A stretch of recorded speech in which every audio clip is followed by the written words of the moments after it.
Perfecto. Les damos la bienvenida a todos y les agradecemos mucho que se hayan podido conectar a nuestro seminario virtual o webinar. Para los que no puedan acceder más tarde por la plataforma Zoom, también estaremos por Facebook Live y LinkedIn.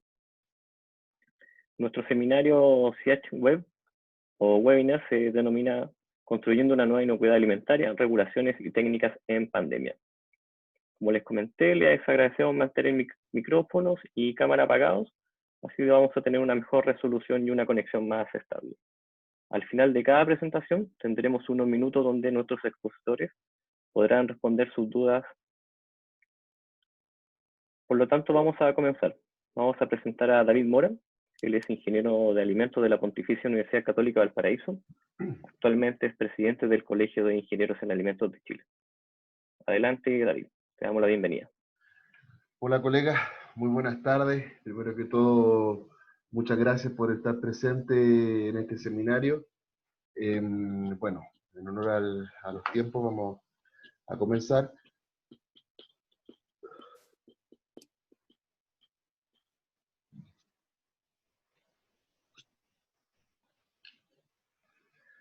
Quisiera presentarles nuestros pilares.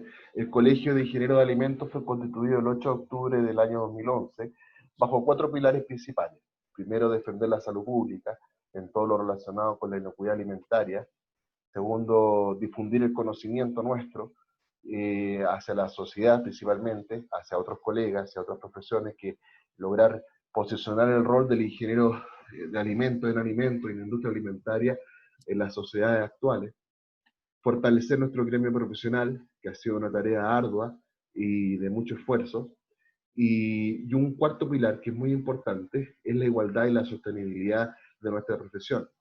Nuestra profesión tiene aproximadamente un 70% de las cuales de estos 70% son mujeres y el 30% son hombres. Entonces creemos que nosotros tenemos que ir en la línea de la igualdad y la sostenibilidad y la igualdad de género, principalmente en la industria y en las labores que día a día nos estamos desarrollando. Queremos presentarle nuestra directiva. Actualmente yo presido el Colegio de Ingenieros de Alimentos, soy ingeniero de alimentos titulado de la Pontificia Universidad Católica de Valparaíso. Como vicepresidente está Olivia Enríquez, que es ingeniera en alimentos de la Universidad de Santiago de Chile. Secretario, Alberto Valdenegro, que es de la Universidad de la Frontera. Finanzas, y quien modera este seminario es Gonzalo Letelier, también ingeniero de alimentos de la Católica de Valparaíso. Director, tenemos a Solange Brevis, de la Universidad del Bío Bío. Vocal, Ana Castro, de la Universidad Tecnológica Metropolitana. También Paulo Díaz Calderón, que también es de la Católica Valparaíso. Y Carolina Sánchez, de la Universidad Iberoamericana. Nosotros somos el equipo que conformamos actualmente la directiva del colegio y que estaremos hasta el año 2022. Tenemos una red bastante amplia de contactos, entre ellos la FAO, SEAP, algunas otras agrupaciones o asociaciones de colegas en Latinoamérica, como AYALU en Uruguay, CIALF en Perú, en Bolivia también tenemos algunos contactos, algunas asociaciones relacionadas a alimentos nacionales e internacionales, con las cuales hemos elaborado algunos proyectos, algunos cursos, y algunas reuniones que tienen como foco principal el posicionar nuestro rol en la industria. Los invitamos cordialmente a poder visitar nuestras redes sociales, a escribirnos. Nuestro mail principal es contacto@ch.cl. Nos pueden encontrar en Facebook, en LinkedIn, en Twitter, en Instagram. Y en WhatsApp tenemos una red de alrededor de 25 grupos, no solo en Chile, sino que también en Latinoamérica. Cada país tiene un grupo relacionado a la industria alimentaria, otro grupo especializado en la búsqueda de trabajo, donde llamamos a la solidaridad de los miembros a poder compartir datos de trabajo para otros colegas. En Twitter, LinkedIn, Facebook e Instagram tenemos redes sociales para que nos puedan visitar y seguirse si lo estiman. También les queremos hacer un llamado que se puedan beneficiar.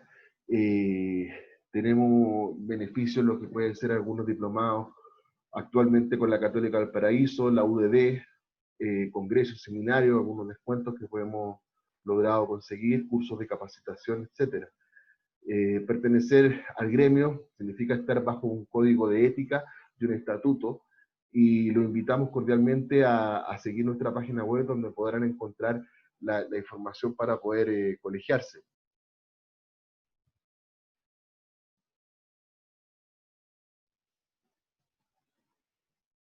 Actualmente tenemos varios desafíos. Consolidar una estructura nacional de filiales que dependan de la directiva nacional, pero autónomas en su desarrollo de actividades. Hemos tenido algunas iniciativas regionales, las cuales a la fecha no han logrado mucho éxito, pero esperamos consolidar pronto algunas filiales en regiones, que es uno de los principales objetivos de este año. Queremos seguir impulsando una mayor injerencia de ingeniero de alimentos en temas de contingencia nacional, a través de comunicados de prensa, entrevistas, etc. Hemos aparecido en varias publicaciones, principalmente en periódicos, referente a temas contingentes, donde nos piden opinión, nosotros opinamos, opiniones que son consensuadas y consultadas con colegas de mayor expertise, para poder obtener finalmente una opinión bastante seria. Hemos salido también en algunos programas de televisión anteriormente, hemos generado un boletín de noticias, y este año queremos también hacer nuevamente nuestra tercera encuesta de retroalimentación, la invitamos desde ya a poder contestar, que va a ser una encuesta donde se preguntan, por ejemplo, sueldo, dónde trabaja, en el rubro donde trabaja, etc. Queremos posicionar en los reglamentos sanitarios de los alimentos. Hemos tenido bastante acercamiento, todavía no muchas cosas concretas en eso, pero nos hemos hecho notar de alguna forma en el aparato gubernamental, y esperamos que año a año más colegas puedan ingresar al aparato gubernamental. Abajo pueden ver el link de colegiatura, donde encontrarán mayor información. Los invito cordialmente a visitar nuestra página web, ch.cl, a escribirnos, y cualquier cosa nosotros estamos dispuestos a poder colaborar en equipo, en conjunto con ustedes.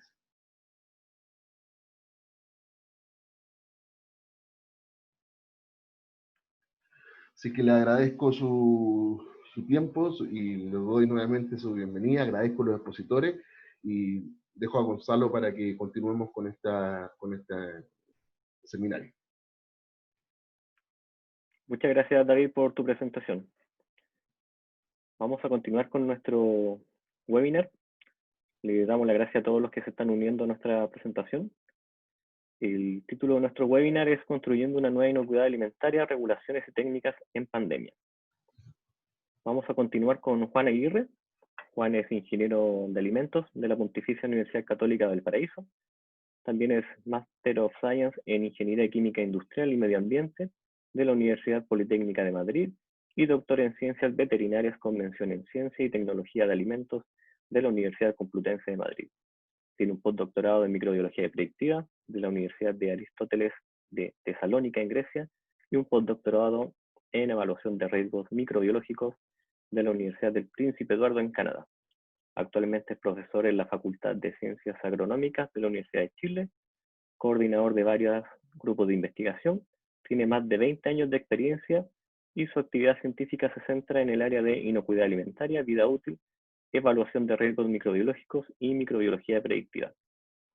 Así que muchas gracias, Juan, le damos la bienvenida y adelante.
Estamos esperando que Juan se conecte unos minutos.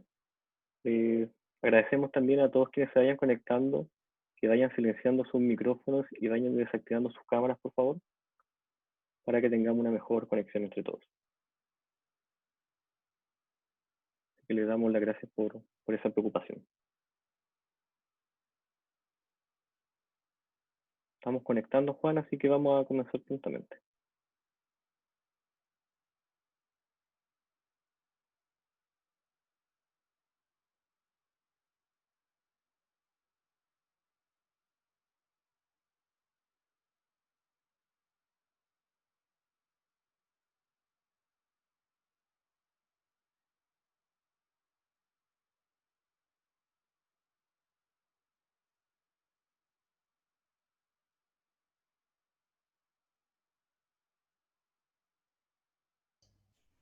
Hola, hola, hola. Te estamos escuchando, Juan. ¿Se Sí, escucha ahora? Juan, sí, Juan, te Sí. escuchamos. Perfecto, no sé qué pasaba, estaba aquí hablando con el infinito. ¿Ahora me escuchan bien? Sí, Súper escuchamos bien, muy claro. Ya, Sí. perfecto. Esa pantalla que están viendo no es mía. Estoy viendo no sé, estoy viendo la pantalla de otra persona. Es ¿Hola? Yesenia Álvarez que está compartiendo su pantalla ahí en Sí, el correo. hay alguien que está compartiendo una pantalla. Sí, Ahí sí. Yesenia Álvarez, por favor. Ya, ahí sí. Ahora, Juan, puedes compartir tu pantalla. Ya, voy. Regresar a la reunión. A ver. Compartiendo la pantalla.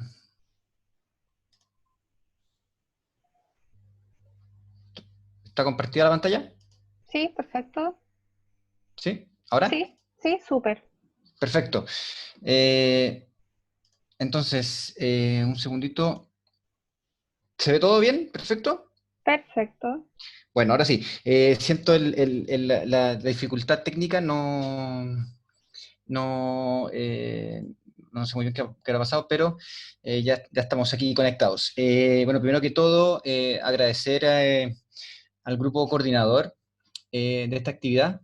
Siempre es grato poder compartir con colegas del mismo área distintos tipos de conocimientos, y en este caso hoy nos reúne esto que nos está sucediendo a todos y que nos ha pillado un poco desprevenidos, y tenemos que enfrentar esta situación de la mejor forma.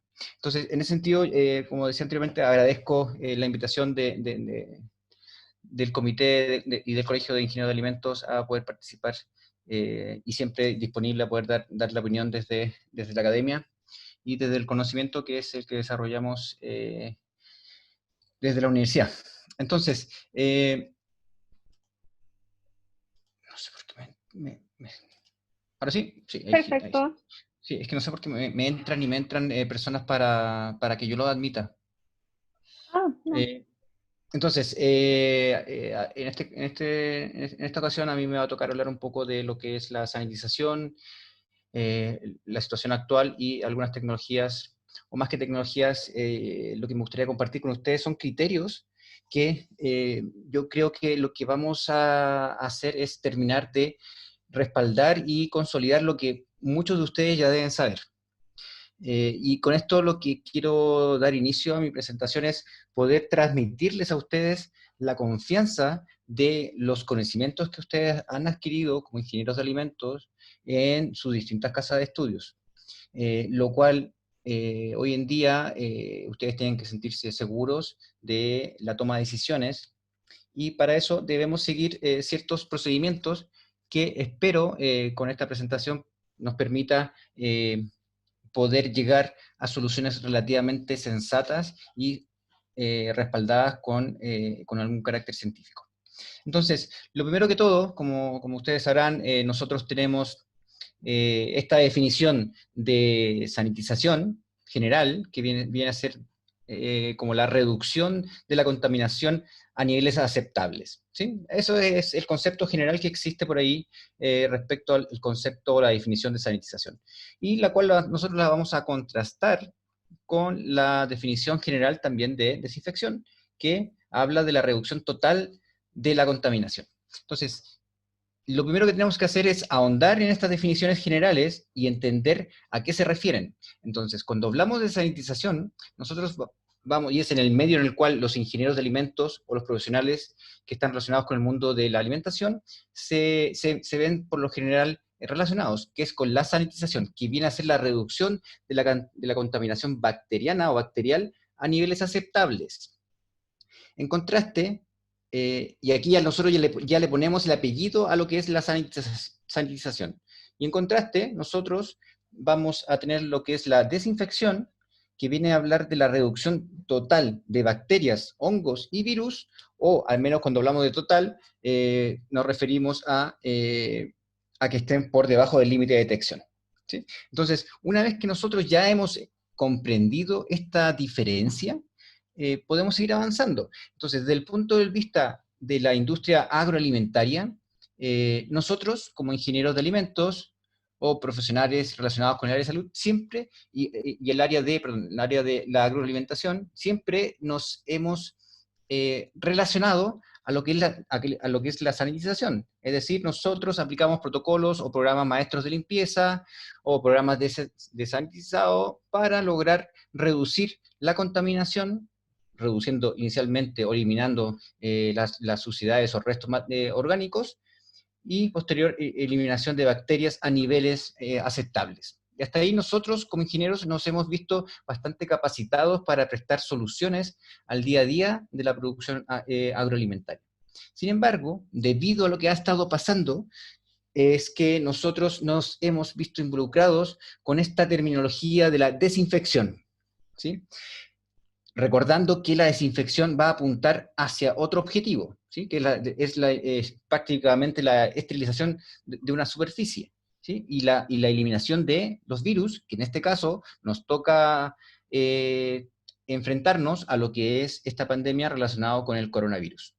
Entonces, esto es nuevo para nosotros, y como es nuevo para nosotros y también nuevo para muchas personas, vamos a entrar en esta pandemia con un desconocimiento, desinformados, obteniendo información errónea, entrando en una crisis y en un caos, y dejándonos arrastrar por especulaciones, como por ejemplo conspiraciones de Bill Gates, de la OMS, de China, y una serie de informaciones que circulan por las redes. Ante la circulación de tanta información, siempre va a haber lo que es la información o la desinformación, o inclusive a veces malinterpretación de lo que nos dicen las normas. Entonces, y empieza un poco a surgir esta crisis y este caos respecto a que se van a acabar los alimentos, se va a cortar la cadena de suministros, vamos a recibir una vacuna con modificación genética, y Chile va a marcar la gran diferencia con el manejo del COVID en Sudamérica. Nos hemos ido dando cuenta que todas estas especulaciones se han ido con el tiempo bajando un poco a tierra, y realmente, por ejemplo, Chile ha sido un país más dentro de toda esta crisis de salud pública que existe alrededor del mundo. Nos hemos dado cuenta que hemos sido capaces, si bien reduciendo o reestructurando nuestra forma de producir, pero sí hemos sido capaces de poder seguir con la cadena de producción de alimentos.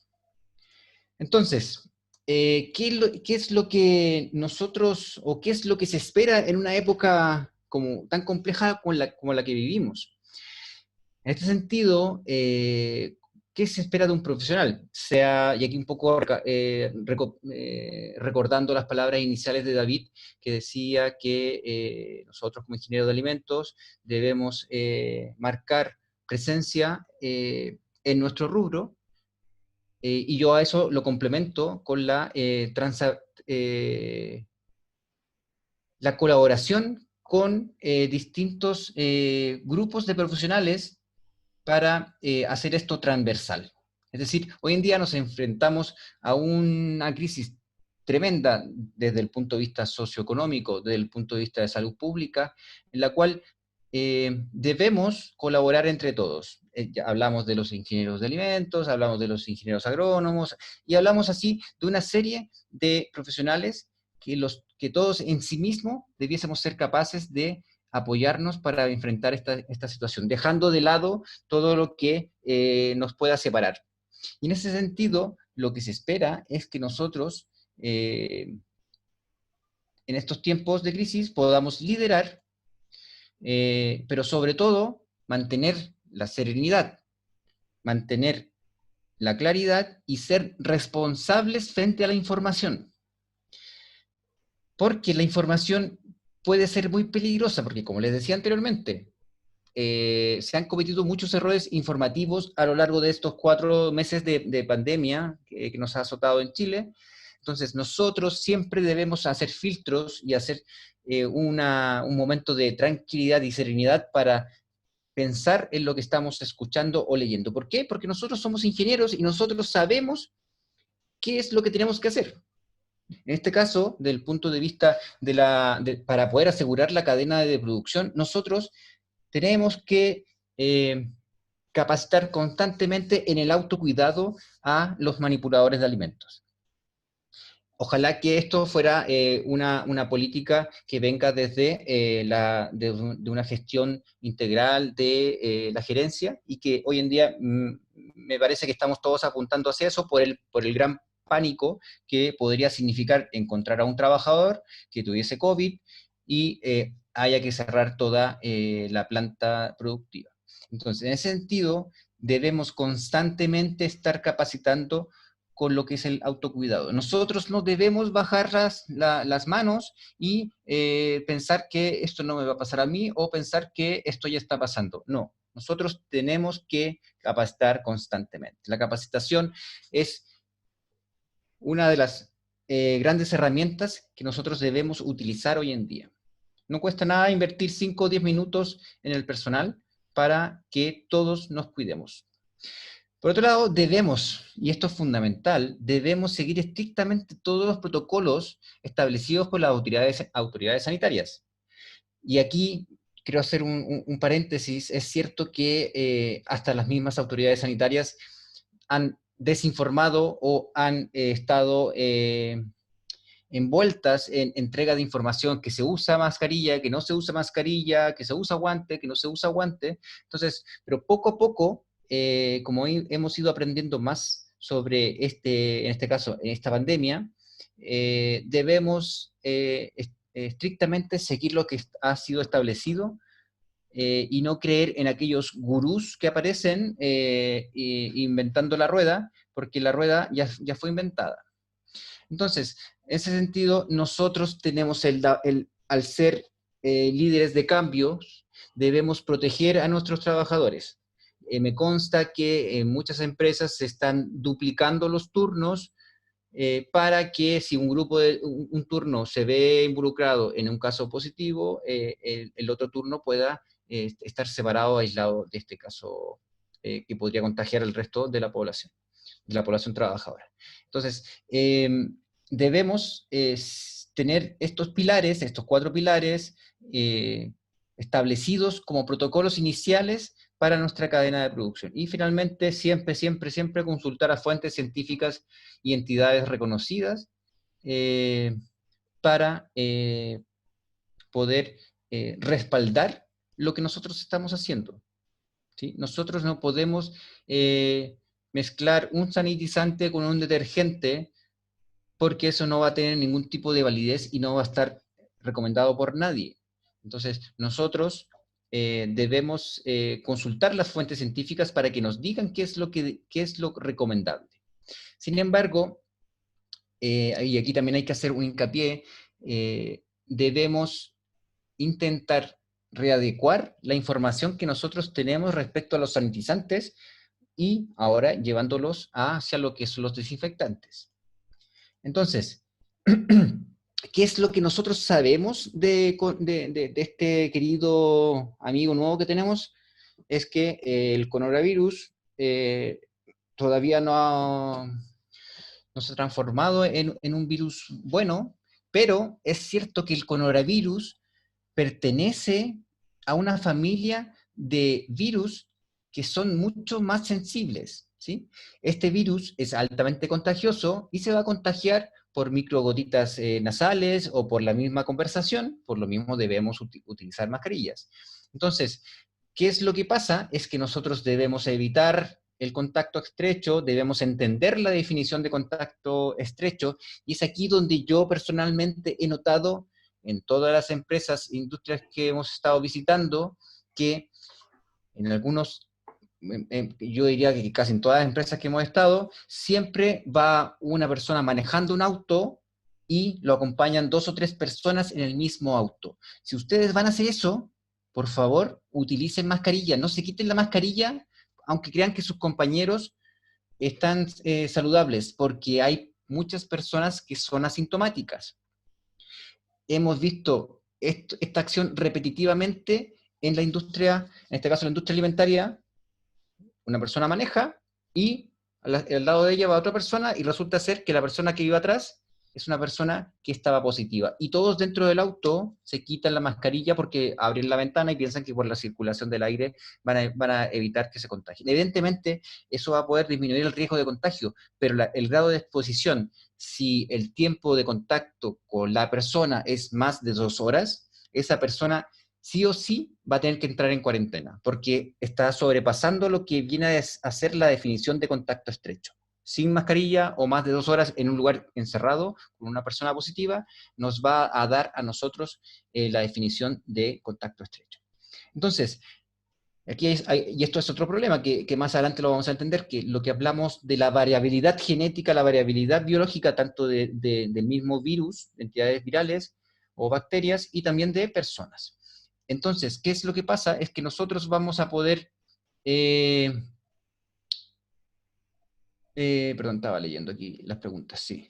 Nosotros vamos a poder observar que hay tiempos de incubación o respuesta de los individuos que van entre los 5 y los 7 días, y que a partir del día 3 al día 5 son los días que mayor posibilidad hay de contagio, pero en ese periodo nosotros no tenemos síntomas por lo general. Y esto se ha visto que se puede alargar hasta los 14, hasta inclusive hasta alcanzar los 21 días. Entonces, como todavía se está conociendo lo que pasa, lo que nosotros tenemos que hacer es volver a los 4 pilares que yo les mencionaba anteriormente y mantener la calma, ser responsables y seguir avanzando. Entonces, ¿qué es lo que sabemos hoy en día? Y esto es no es para bajar la guardia, pero es para que nosotros sepamos a lo que nos estamos enfrentando. Nosotros nos estamos enfrentando a un virus que en realidad tiene una tasa de mortalidad baja. Inclusive si llegase al 10% que pudo llegar en algún momento en Italia. Hay otros virus que andan dando vuelta por ahí que tienen una mortalidad mucho más alta que el actual SARS-CoV-2. Entonces, ¿qué es lo importante de esto? Es que nosotros debemos saber que a la hora de implementar un programa de sanitizado, un programa de desinfección, es que este virus pertenece a los virus del tipo ARN, y los tipos de virus de la molécula de ARN por lo general son virus mucho más sensibles que los virus de ADN. Entonces, como el virus de SARS-CoV-2, el coronavirus actual que nos está metido en esta pandemia, es un virus de la molécula del ARN, nosotros vamos a encontrar una debilidad en el sistema, ¿sí? Y esta debilidad es que este virus es sensible y es más fácil de eliminar, por decirlo, que un virus como el virus de la influenza, por ejemplo. Entonces, en este caso, o un rinovirus, en este caso, estos otros virus lo que hacen es inclusive integrarse en el genoma de las personas, y eso hace que sea mucho más difícil de eliminar, y por lo tanto no existen antibióticos que eliminen el virus. Entonces, como nosotros estamos en presencia de un virus que si bien es altamente contagioso, pero su mortalidad es relativamente baja media, y lo bueno es que este virus es un virus que es del tipo ARN, y eso implica además que es sensible, y eso implica además que es un virus que tiene mucho menos mutaciones que un virus del tipo ADN. Entonces, la solución se va acercando poco a poco. La tranquilidad es la que nosotros debemos seguir manteniendo, ¿sí? Pero sin bajar la guardia. Debemos seguir siendo líderes y haciendo las cosas como nosotros sabemos hacerlas. Entonces, la pregunta que ahora surge, dado que este es un virus menos resistente que los virus de ARN, perdón, de los virus de ADN, ¿cómo nosotros logramos inactivarlos? Y yo creo que por ahí va un poco la necesidad de poder entender o adquirir nuevos conocimientos respecto a lo que es el virus. Pero recuerden que yo inicialmente les dije que había que diferenciar respecto a lo que era de sanitización, respecto a la desinfección, y nosotros en este caso vamos a apuntar a la desinfección. Entonces, en ese sentido, dado que existían muy pocos sanitizantes o desinfectantes que tuviesen demostrada efecto sobre coronavirus SARS-2, lo que se definió como política es que este listado de la EPA en Estados Unidos, el listado N, uno podía hacer el análisis entre un tipo de virus más o menos resistente, como les comenté anteriormente, un virus de una ARN o un virus de un ADN, por ejemplo, y en base a eso, si nosotros sabemos que destruimos un virus de ADN, evidentemente vamos a destruir un virus de ADN. Esa es la política que hoy en día se maneja a nivel mundial. Entonces, nosotros vamos a elegir un desinfectante basándonos en lo que dice la EPA, por ejemplo, ¿sí? Sin embargo, y es aquí donde tenemos esta duda, yo creo que todos hemos pasado por esta gran duda de qué hacemos, cómo desinfectamos, siendo que nosotros no estábamos habituados a desinfectar, sino a sanitizar. ¿Qué desinfectante de la lista EPA vamos a poder usar en las instalaciones? ¿Sí? Y es aquí donde yo les quiero dejar algunos criterios. Más allá que ahondar en tecnologías, porque tampoco yo quiero influirlos a ustedes en qué tipo de tecnología o en qué tipo de solución es la más adecuada, para que no se malinterprete. Lo que yo voy a darles son las indicaciones generales, y existen indicaciones generales que nosotros tenemos que seguir, y así como anteriormente yo les comentaba de estos 4 pilares que se esperan de un profesional, de un ingeniero de alimentos, pongamos el apellido,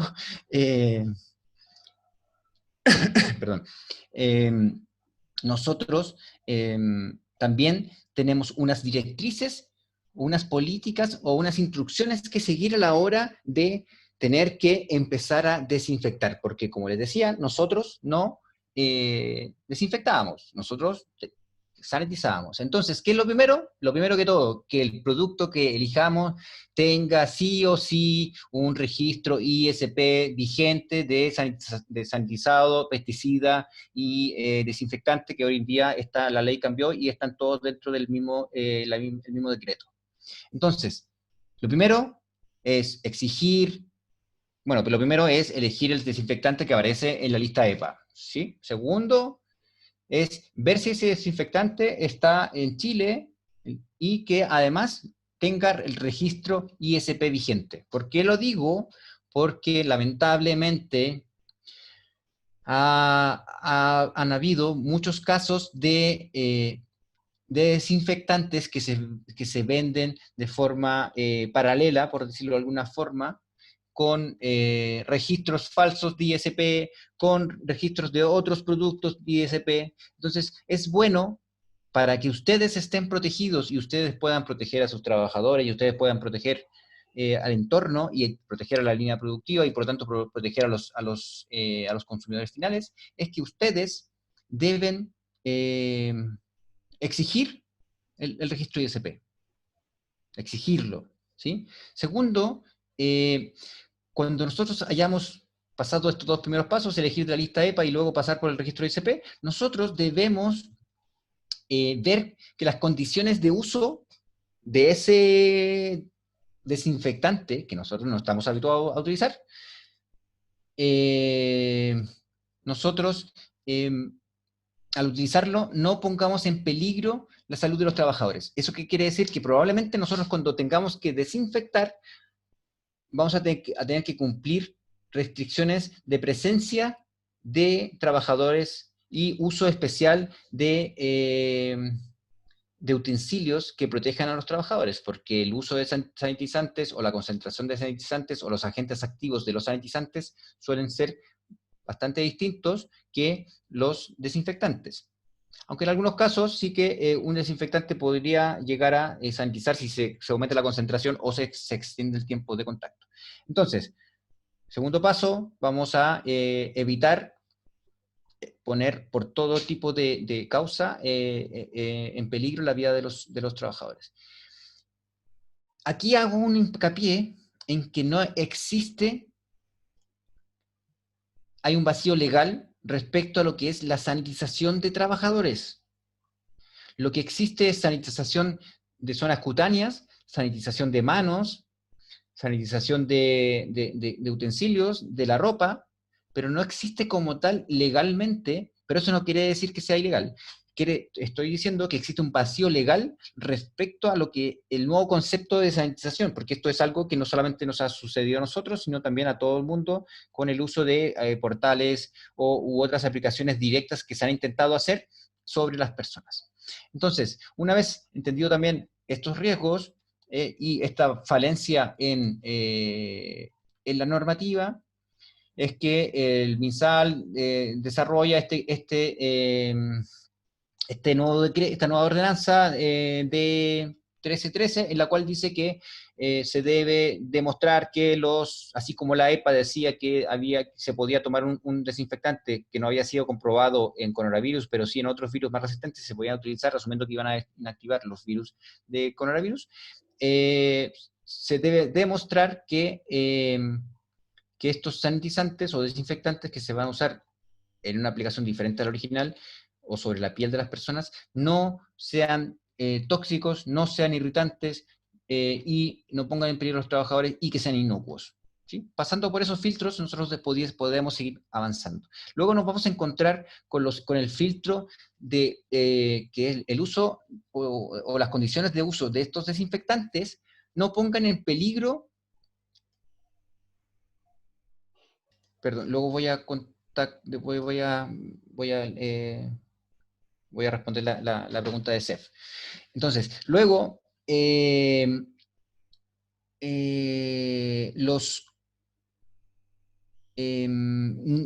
desinfectante que utilicemos no debe dejar trazas, por lo tanto, y no transmitirse al alimento o al envase, y que éste luego vaya a provocar un peligro a la salud de los consumidores, ¿sí?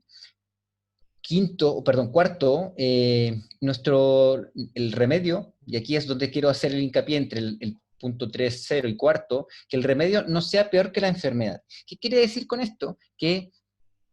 Perdón, que lo voy a decir, pero no quiero ir en contra de ningún tipo de sanitizante, sino de la forma en la cual lo estamos aplicando.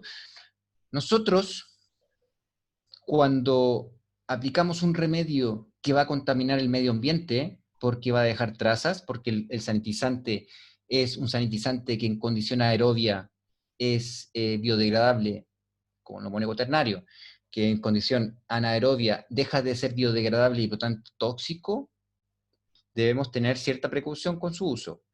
Cuando nosotros vamos a utilizar algún compuesto que tenga nanopartículas, las cuales existen estudios en las agencias europeas que las nanopartículas están prohibidas en envases de contacto directo con los alimentos, porque se van a transmitir el alimento y van a llegar al consumidor. Entonces, cuando nosotros sanitizamos con nanopartículas de algo, tengamos cuidado con lo que estamos haciendo. Cuando nosotros usamos sanitizantes que en condiciones normales se van a biodegradar, tengamos cuidado con lo que estamos haciendo. Porque el remedio, como les digo, puede ser peor que la enfermedad. Porque el resultado de todo esto no lo vamos a ver ahora mismo. Vamos a ver en un tiempo más que van a aparecer otro tipo de enfermedades asociadas al mal uso de estos desinfectantes, a la exposición prolongada a los compuestos que son parte de estos sanitizantes. Y ese efecto lo vamos a ver nosotros mismos, las generaciones que vengan, en el medio ambiente. ¿Sí? Entonces, mucha precaución con este tipo de soluciones que nosotros por no saber y por seguir un poco la corriente, no investigamos del todo que lo que estamos haciendo efectivamente va a poner en riesgo la vida de los consumidores y o los trabajadores, y va a afectar al medio ambiente. Entonces, ahora, finalmente, dentro de estos pilares para poder elegir un desinfectante, es la concentración y el tiempo. Nosotros no teníamos idea ni la concentración y el tiempo. Tenemos hemos vislumbrado algunas informaciones desde algunos estudios que nos pueden relacionar concentración y tiempo para destrucción de otros virus más resistentes, ¿sí? Ok, pero ¿cómo vamos a poder saber que en esa superficie nosotros tenemos 1000 partículas virales? ¿O qué pasa si tenemos 1 millón de partículas virales? Tengo que saber si debo aplicar el mismo tiempo recomendado o debo cambiar la dosis del sanitizante. Y esto es importante que también lo incorporemos a la hora de diseñar nuestros propios protocolos de manejo COVID en torno a la realidad de nuestra planta. Entonces, porque por lo general las cosas vienen establecidas como un orden físico exacto, es decir, aplique X sanitizante por 5 minutos y déjelo a una concentración del 3%. Y después de esto enjuáguelo, o déjelo allí porque es un sanitizante que después se biodegrada. Si yo tuviese 100 partículas o 100 bacterias, probablemente voy a inclusive lograr hasta desinfectar. Pero si yo tuviese 10 millones de bacterias o 10 millones de partículas virales, no estoy tan seguro si con ese tiempo estándar voy a lograr hacerlo. ¿Y por qué lo digo? Porque ¿ustedes ven este video? Un segundo. ¿Ustedes ven esa imagen? Sí, la vemos, Juan. Sí, sí. Ya. ¿Ven los puntos rojos? Sí, ya. Entonces, ¿por qué yo les digo esto? Esto es un ejemplo de un estudio que hicimos en Grecia con el presidente del panel de bioseguridad de la EFSA. Y esto es bacteriano, pero viral debe ser más o menos parecido. ¿En qué sentido? En que las partículas no se van a inactivar todas al mismo tiempo. Al igual que las bacterias no se inactivan todas al mismo tiempo, nosotros estamos viendo que aquí están muriendo poco a poco. ¿Por qué? Porque ahora van a ver que existen, ustedes ven esos puntos verdes, esos puntitos verdes son modificaciones genéticas que se le hicieron a estas bacterias, en las cuales se les ingresó un plásmido que las hacía más resistentes. Pero lo curioso es que eso se le hizo a una sola célula, y al dividirse, esa célula, a algunas les transmitió ese plásmido y a otras no. ¿Sí? Y eso a nosotros nos da a entender, el plásmido puede ser, pues piensen que es un pedacito de la célula, y esto nos hace entender que existe un comportamiento muy variable en la población. En este caso es bacteriana, pero en el caso de los virus va a ser relativamente similar. Si tenemos mayor o menor concentración de una zona viral, nosotros debemos enfrentarlo de una forma distinta. ¿Sí? No podemos tener una concentración y un tiempo estándar. Y hace un rato yo pensaba en esto y no sabía muy bien qué decir respecto a eso, porque hasta a mí también me cuesta todavía asimilarlo. Pero ¿qué es lo que nosotros debiésemos hacer? Es, por ejemplo, si nosotros tenemos un protocolo estándar de desinfección, pero a la hora de que, por ABC motivo, nos tocase un trabajador que lamentablemente se contagió con coronavirus, probablemente el tiempo de exposición o la dosis vamos a tener que modificarla, porque va a ser muy distinto que nosotros hayamos tenido restos virales que la gente trae en la ropa de la calle, a que una persona haya expelido partículas virales en las zonas aéreas de la planta de procesamiento. ¿Sí? Entonces, dependiendo de la situación en la cual nosotros estemos, vamos a tener que ir modificando y adaptándonos a la situación, a la situación en la que vaya dándose en el momento. Como esto es algo que va cambiando, el gran punto aquí, y creo yo que es lo que a mí todavía, personalmente, todavía me- ¿cómo decirlo? Me complica, es eh, nosotros creo que podemos tener muy manejado la sanitización de las superficies, pero ¿cómo vamos a sanitizar el espacio aéreo? Evidentemente nosotros no podemos sanitizar el espacio aéreo con nebulizadores con amonio cuaternario, porque van a entrar las vías respiratorias. Pero ¿cuánto tiempo el amonio cuaternario va a estar en suspensión? Nosotros, si aplicásemos ozono, por ejemplo, que por ahí yo lo he visto, ¿cuánto tiempo ese ozono va a estar circulando? Porque el ozono no puede aplicarse sobre las personas directamente, al igual que el amonio cuaternario. Aunque lo diluyan, lo que sea, no se puede. ¿Por qué? Porque tienen estudios científicos y las entidades de salud tienen definido que estos compuestos son compuestos que pueden perjudicar a la salud. Hay estudios sobre esto. Entonces, ¿qué hacemos? ¿Sí?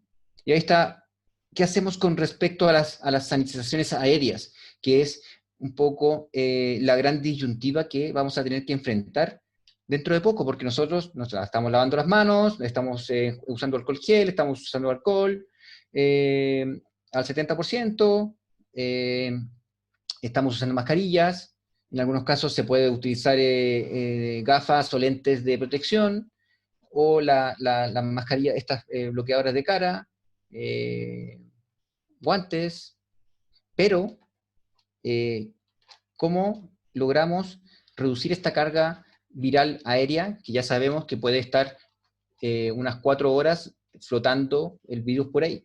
¿Sí? Entonces, yo creo que ahí va a ser el punto que tarde o temprano vamos a tener que enfrentar y ver si con alguna de estos sistemas de sanitizado que no sean tóxicos o que al menos cuando se apliquen no haya personal expuesto y que luego no vayan a quedar restos en las superficies y esas superficies no las eliminemos, no las enjuaguemos posteriormente,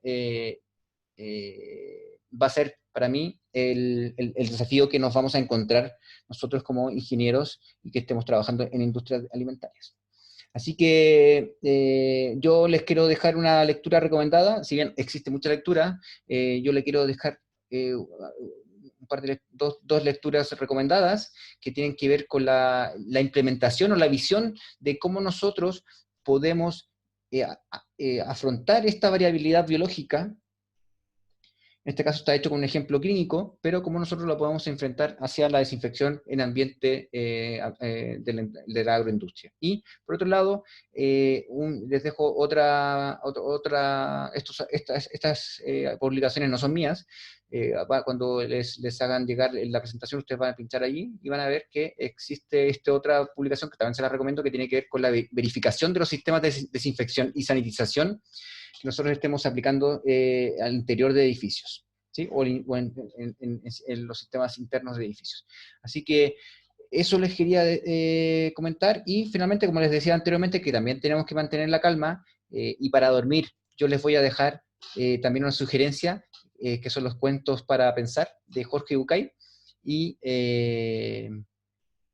espero haber sido algo de utilidad, y estoy disponible ahora a recibir todo tipo de preguntas difíciles que me vayan a hacer.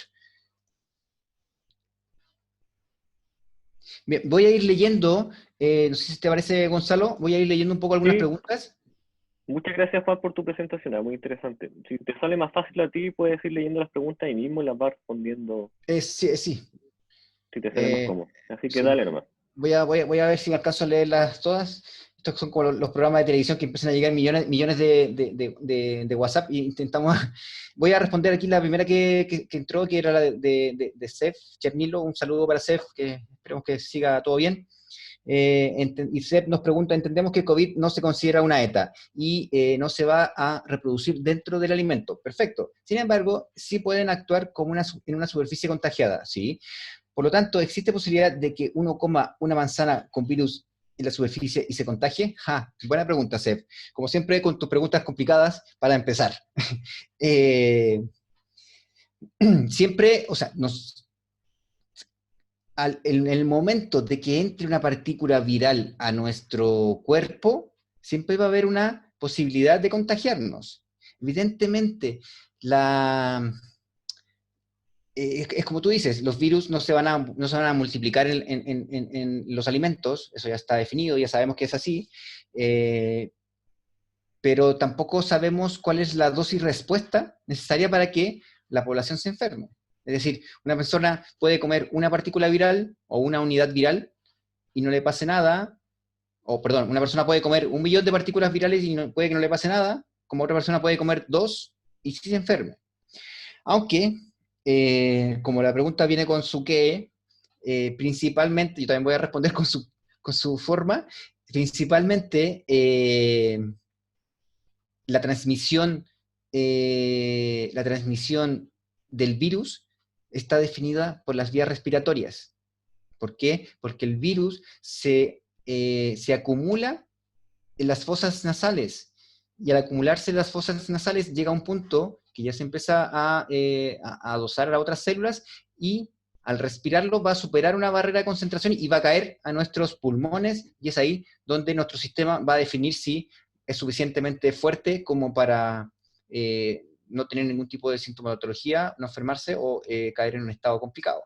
Pero, como yo sabía que alguien ya me podía preguntar algo complicado, el virus, yo voy a responder con algo complicado, el virus se puede contagiar sexualmente también, es decir, a través de fluidos. Entonces, respondiendo en concreto, sí se podría pasar, pero es mucho menos probable que una contaminación, un contagio vía aérea. Entonces, ¿por qué habla de sanitizar si estamos hablando de que hay que desinfectar para eliminar el virus? Efectivamente, hay que desinfectar. ¿Por qué hablo de sanitizar? Porque el primer concepto que nosotros manejábamos era sobre sanitizar. Porque, como expliqué en un principio, la definición de sanitizar y desinfectar son completamente distintas. Y nosotros debiésemos en este momento hablar de desinfección y adentrarnos en el mundo de los desinfectantes. ¿Sí? Sí, está bien. Por favor, que las personas apaguen el audio. Bueno, voy a seguir. Más que servir los sanitizantes, a Marcela Meneses, ella pregunta si sirven los sanitizantes que normalmente se utilizan en casinos, como por ejemplo en zona de proceso. Recordemos que nosotros tenemos que hablar de, como lo decía anteriormente José Luis Fuentes, nosotros tenemos que hablar de desinfección. Entonces, nosotros vamos a aplicar un agente que desinfecte, ¿sí? Sea cual sea. El tema es que apunte hacia los 5 pilares que yo les mencioné anteriormente, que tenga registro, y todo lo que ya les mencioné anteriormente. Entonces, concretamente, lo que habría que hacer es buscar el sanitizante, ¿sí? O sea, el desinfectante.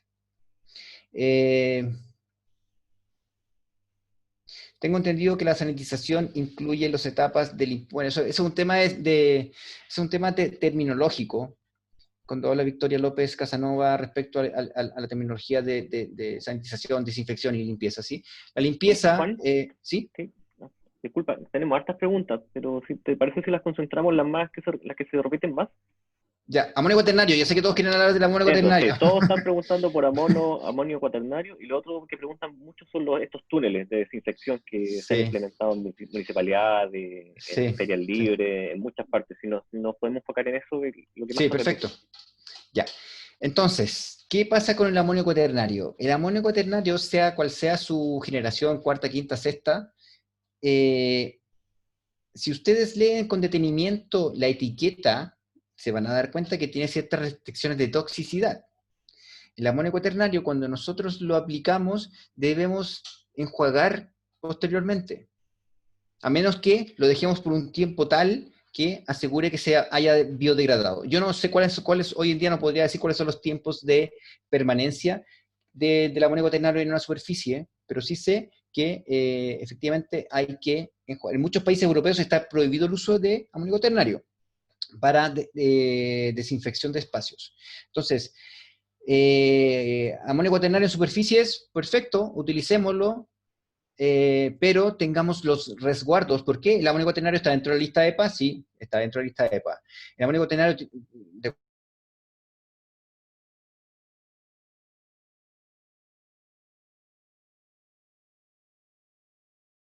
cuaternario va a destruir coronavirus, ¿sí? No sé, hoy por hoy la concentración, no me la sé de memoria, ni el tiempo de exposición, sí lo va a permitir. ¿El amonio cuaternario va a va a tener algún efecto secundario sobre la salud? Podría llegar a tenerlo, sí. Por lo tanto, cuando uno aplica amonio cuaternario, no tienen que haber personas presentes, se tienen que aplicar con EPPs especiales, y posteriormente uno tiene que encargarse que no queden residuos de amonio cuaternario que pudiesen pasar a la superficie del envase o a el alimento, porque después eso podría llegar a ser consumido por las personas, y sabemos que algunas trazas o algunos elementos que están dentro del amonio cuaternario pueden llegar a ser peligrosas. Espero que con eso haya dejado zanjado el tema. Si podemos usar amonio cuaternario en las manos, no podemos usar amonio cuaternario en las manos. ¿Podemos usar amonio cuaternario en los pediluvios? Sí, perfecto, utilicemos los pediluvios. En las mesas también podemos usarlo, siempre y cuando después nos aseguremos de que no queden trazas. Entonces, ahora, respondiendo a la siguiente pregunta, Tatiana, te voy a tener que responder después porque me apuntaron hacia responder la pregunta de los túneles. Sí, vamos con esa porque después sigue la otra expositora también. Sí. Tenemos muchas preguntas, Juan. Sí, no sé, Podríamos hacer otras charlas después, pero sí, nos han por supuesto, preguntado sí. bastante sobre Pero los podríamos, túneles. Gonzalo, pero podríamos reunirlas todas y después hacer un documento y después lo podemos distribuir con todos.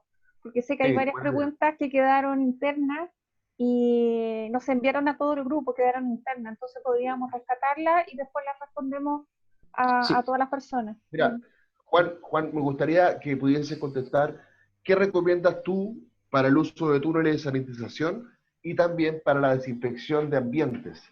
¿Qué cosas se está utilizando que podría ser utilizable para poder pasar a la otra exposición?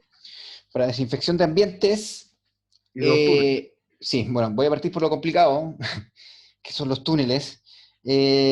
Lamentablemente los túneles han sido un poco manoseados y han sido utilizados de forma inadecuada, y partieron, por ejemplo, utilizando amonio cuaternario. ¿Sí? El amonio cuaternario nosotros no lo podemos utilizar sobre las personas directamente para túneles.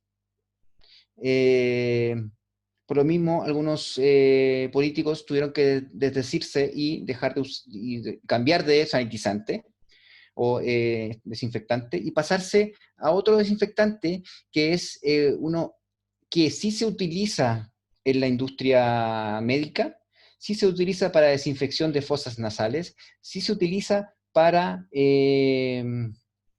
irritación cutánea, perdón, para desinfección de heridas, se utiliza en odontología, que es el ácido hipocloroso.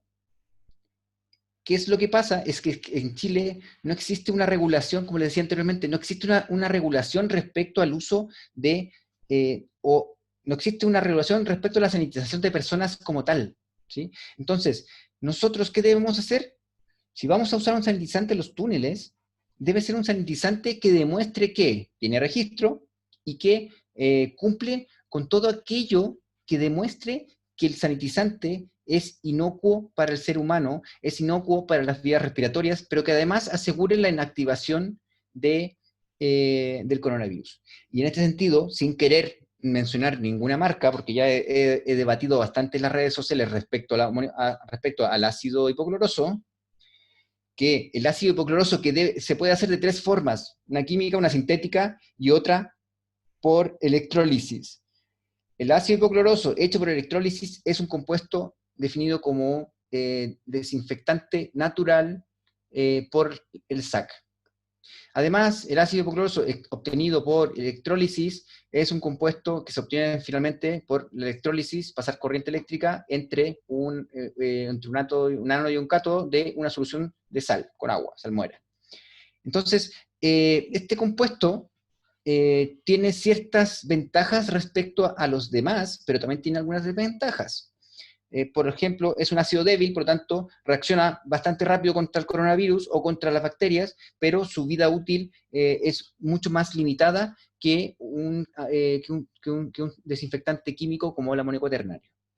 Entonces, amonio cuaternario para túneles, jamás.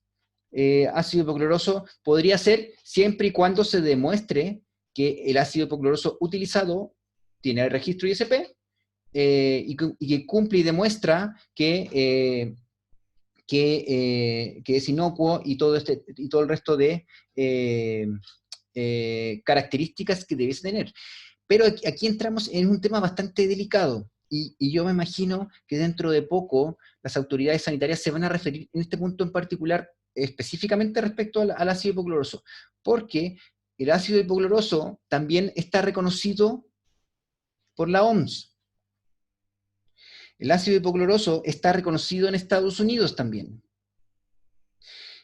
como un desinfectante efectivo contra coronavirus y no tóxico y no perjudicial para el ser humano.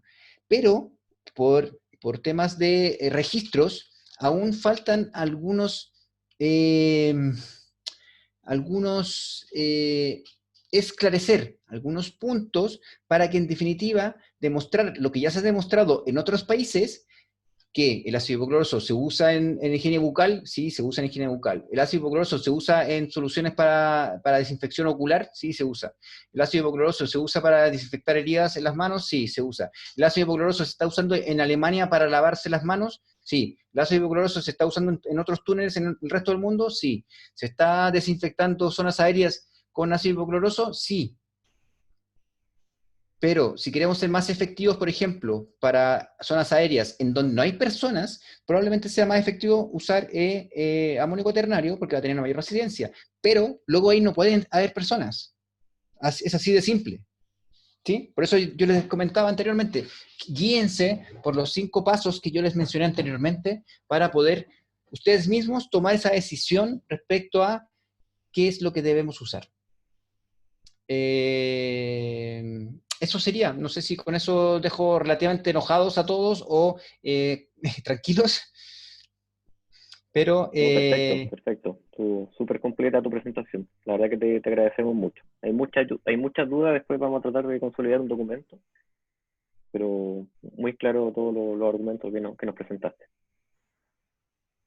Sí, ojo que tampoco quiero, perdón, la última pregunta que estaba leyendo aquí al final, no quiero dejar de lado otros desinfectantes. O sea, yo sé que existen otros desinfectantes que son bastante amigables. O sea, el ácido láctico, por ejemplo, es un desinfectante que yo considero que tiene mucha aplicación.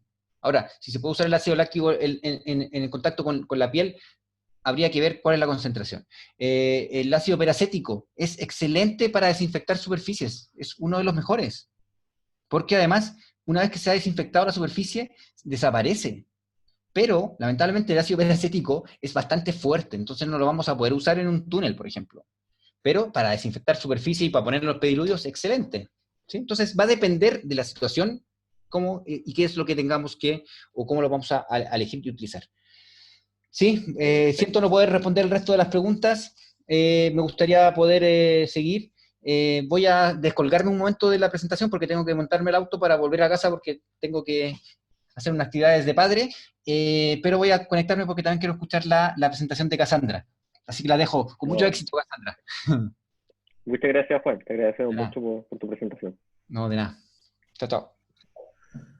Muchas gracias. Bueno, vamos a continuar con Cassandra. Mientras vamos a instalar tu presentación, a todos los que se han unido les agradecemos que hayan desactivado sus micrófonos y pantallas, también su cámara de video para tener una mejor conexión entre todos.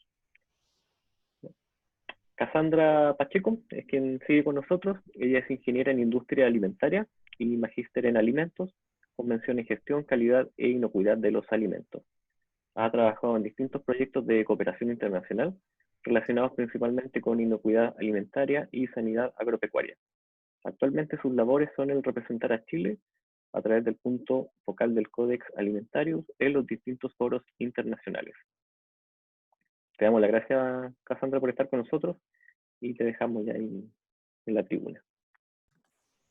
Muchas gracias, Gonzalo. Muy buenas tardes a todos. También agradezco la invitación a este seminario y también me quedé como todo el público, como muy expectante. También tengo muchas preguntas para Juan, así que encuentro una muy buena idea de que podamos elaborar una especie como de consulta consulta y respuesta que luego se vayan a poner, que luego se vayan a poner a la disposición de todos los que estamos aquí en esta charla. Bueno, como bien dijo Gonzalo en la presentación, les vengo a dar también un poco otra mirada de lo que está pasando en términos de esta enfermedad del COVID-19, y más que nada una mirada también de la regulación alimentaria. Me pasa un poco que, bueno, yo soy ingeniera de alimentos de la UTEM, y la carrera en la universidad es Ingeniería en Industria Alimentaria. Es una carrera muy netamente industrial, y me fue muy extraño para mí hacer la práctica en el mundo público. Yo trabajo en Achipia, la Agencia Chilena para la Calidad y Inocuidad Alimentaria, que depende del Ministerio de Agricultura. Y bueno, es un poco también esa mirada y que les quiero también plantear, ¿ya? Entonces, regulación alimentaria en tiempos de COVID. Vamos a partir un poco de lo que es regulación, de lo que son las normativas. Ahí dejo mi correo.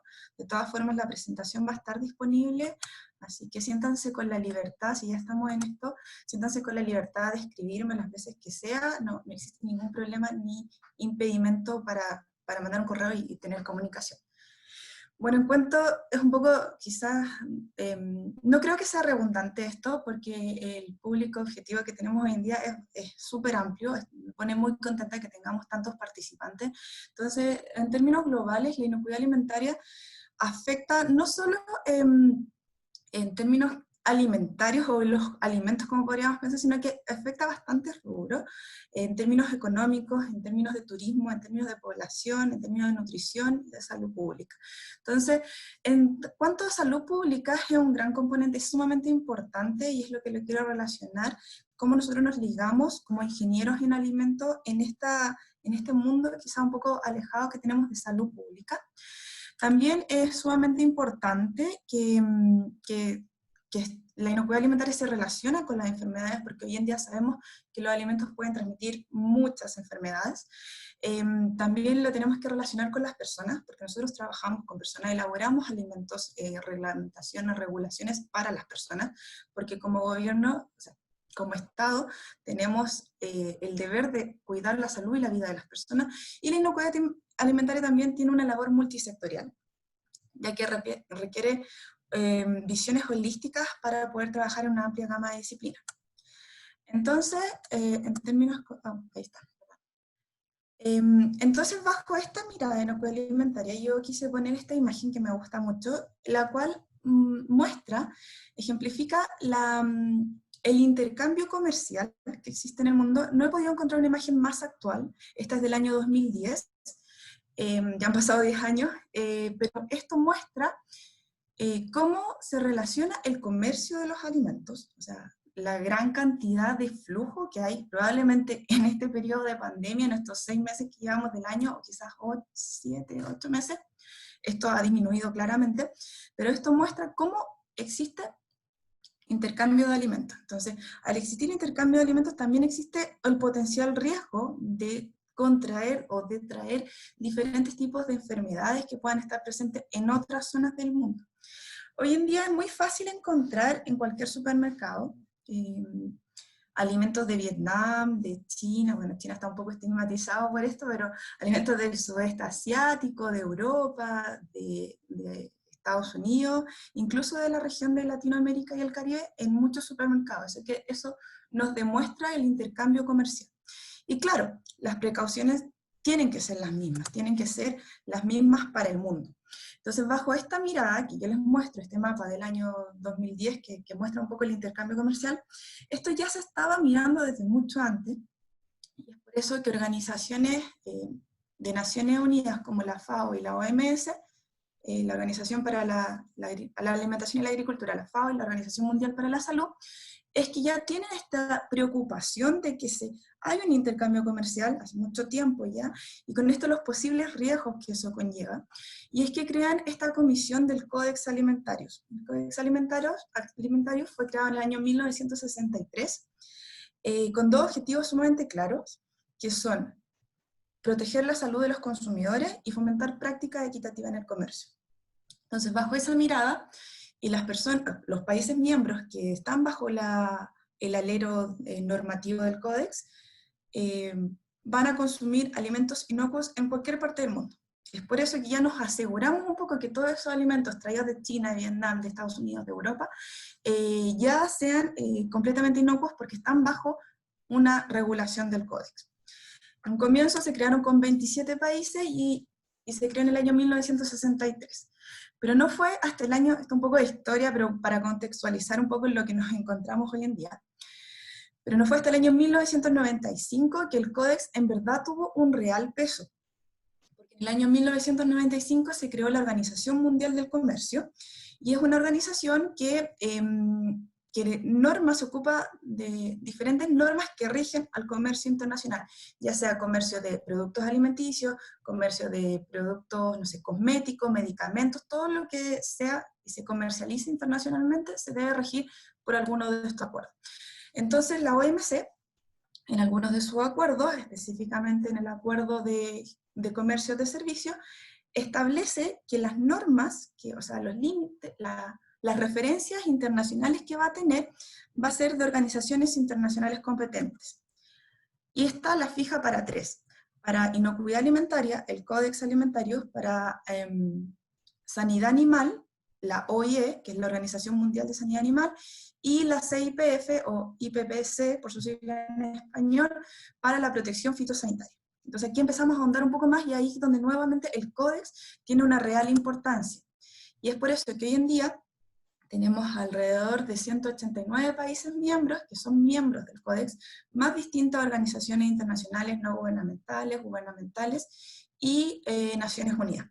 Todos estos países miembros y observadores trabajan durante todo el año en diferentes reuniones para establecer normas que fijen límites máximos de residuos plaguicidas, que fijen una cantidad máxima de aditivos, de buenas prácticas de fabricación, de prácticas de higiene, de manipulación, que fijan ciertas características de parámetros para algunos tipos de productos específicos. Entonces todos estos países, todos somos miembros de esta organización en la cual participamos activamente para elaborar códigos de prácticas, normas o directrices. Nosotros en Chile, bueno, el mundo Códex está dividido por región, y Chile pertenece específicamente a la región de América Latina y el Caribe. La sección que está ahí, que por la sigla en inglés dice CCLAC. No estoy leyendo el chat, pero bueno, después los voy a leer de pronto para la respuesta. No te preocupes, Cassandra, lo vemos después. Ya, gracias. Sí. En términos generales, y esta estructura del Códex, ¿cómo funciona?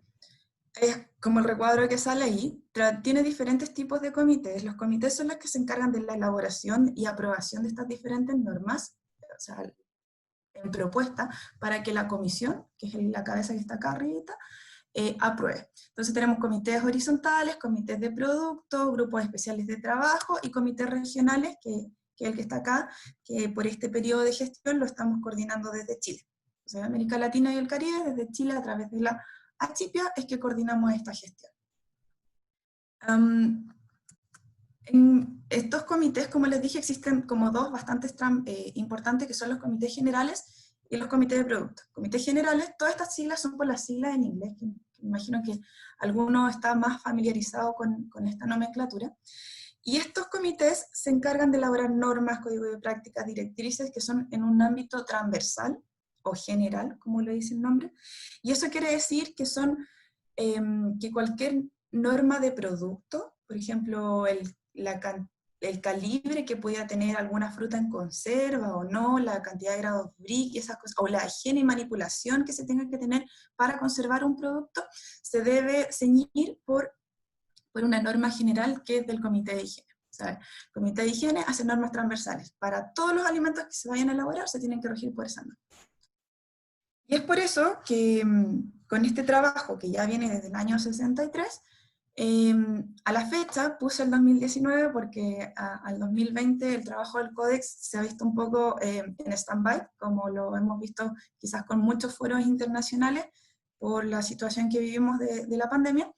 Y es que a la fecha, en el año 2019, ya llevamos esta cantidad enorme de textos, de códigos de práctica, de límites de aditivos, de límites de residuos de medicamentos veterinarios, de normas, etc. Eso es un poco en grandes números, y aquí se ven como los nombres, las ediciones y tal.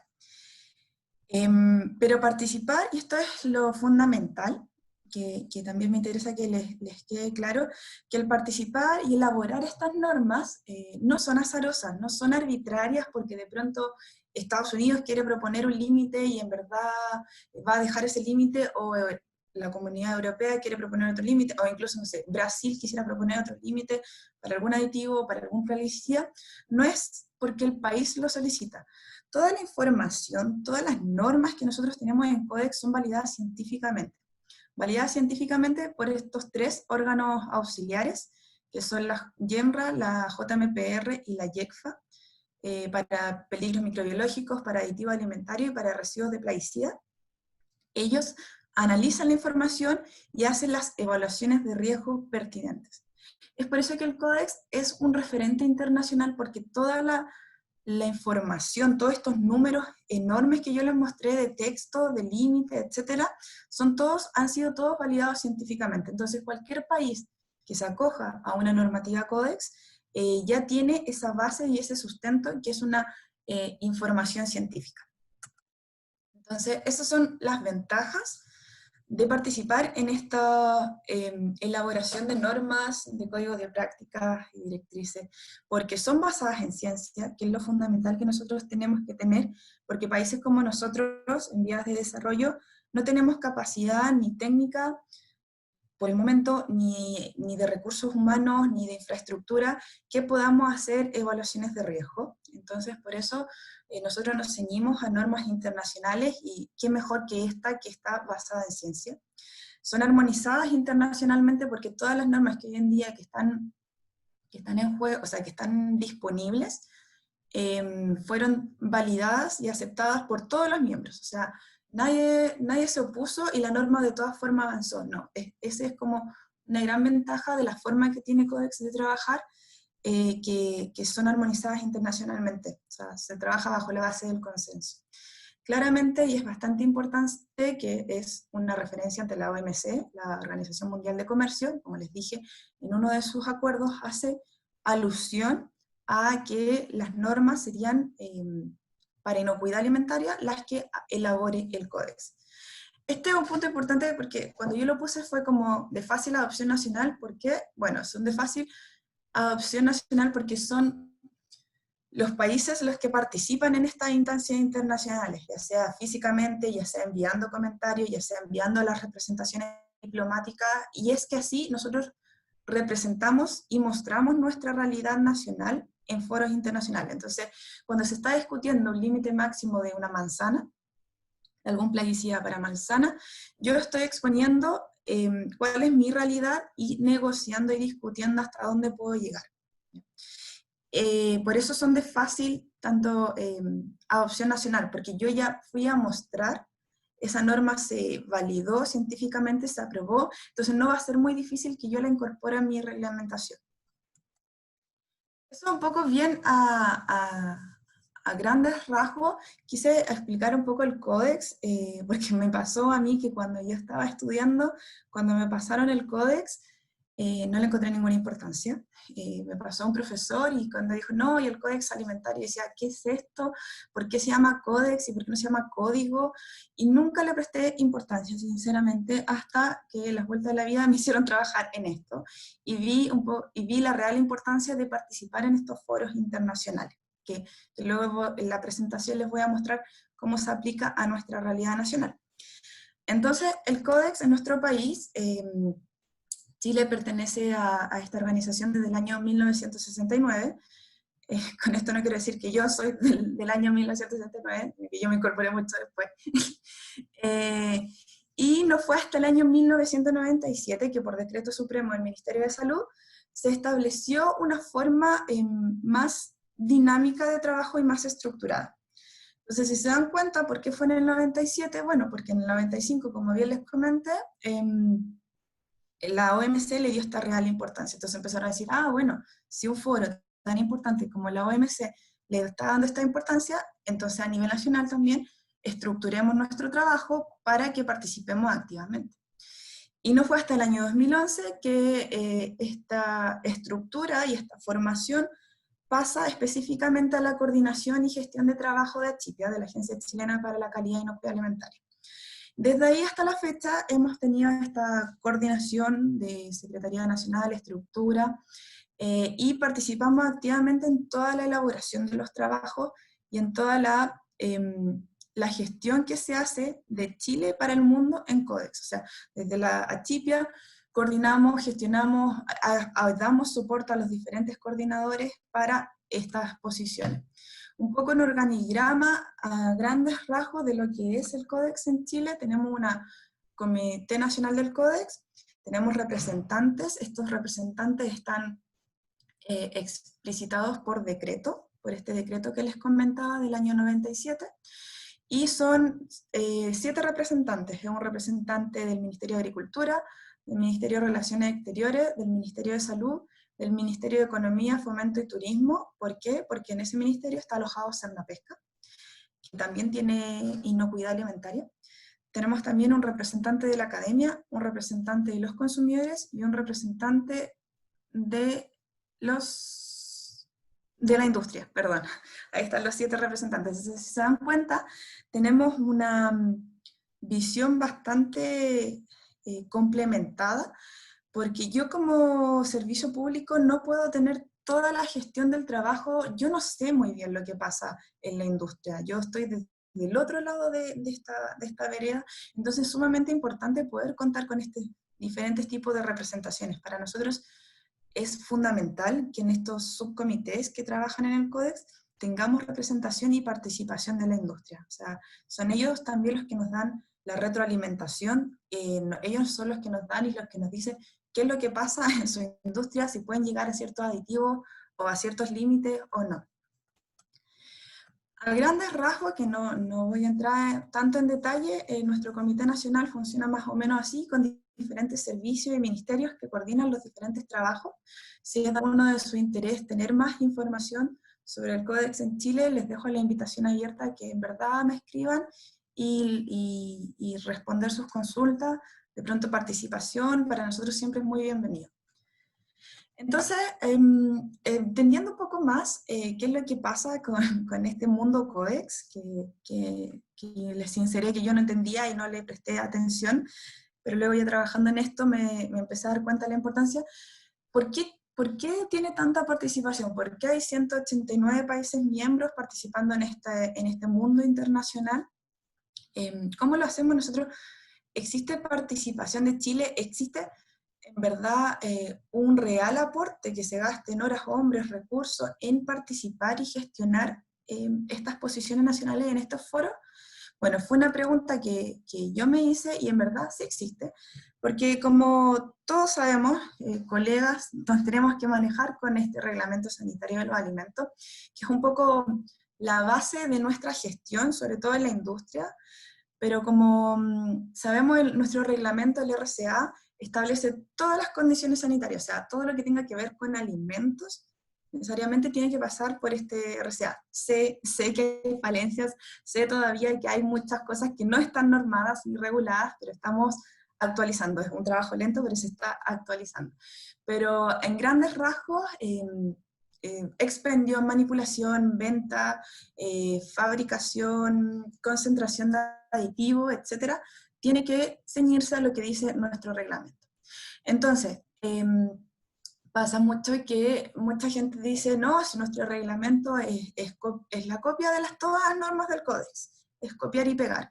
Entonces fue una pregunta que yo, trabajando ya en esto, me hice, y quise saber si en verdad era significativo y rentable seguir participando en foros como el Codex y ver qué tanta injerencia tiene en nuestra reglamentación. Que como yo les comenté, no tenemos evaluaciones de riesgo aún que se puedan realizar para sustentar científicamente el límite, la cantidad máxima de algún aditivo o ingrediente en la formulación de alimentos. Y es por eso que hice un estudio donde clasifiqué clasifiqué todos los artículos de nuestro reglamento. Nuestro reglamento está dividido por diferentes títulos que a la vez están divididos por artículos y diferentes párrafos, o sea, párrafos y artículos, perdón, y es así que se elaboró una metodología semi-cuantitativa para clasificar estos diferentes artículos. Entonces, habían artículos que en verdad, como decía la gente que uno le podía preguntar, que es copiar y pegar, sí, había muchos artículos que eran copiar y pegar del Códex Alimentarios, como por ejemplo el artículo 413, que se puede sacar del Código de Prácticas de Higiene para los alimentos poco ácidos y alimentos poco acidificados. Entonces, tenemos esa información, como también habían otros que seguían la directriz, pero que eran aplicables un poco a nuestra realidad nacional, y como finalmente habían otros que eran completamente cero, que no tenían asidero en Codex.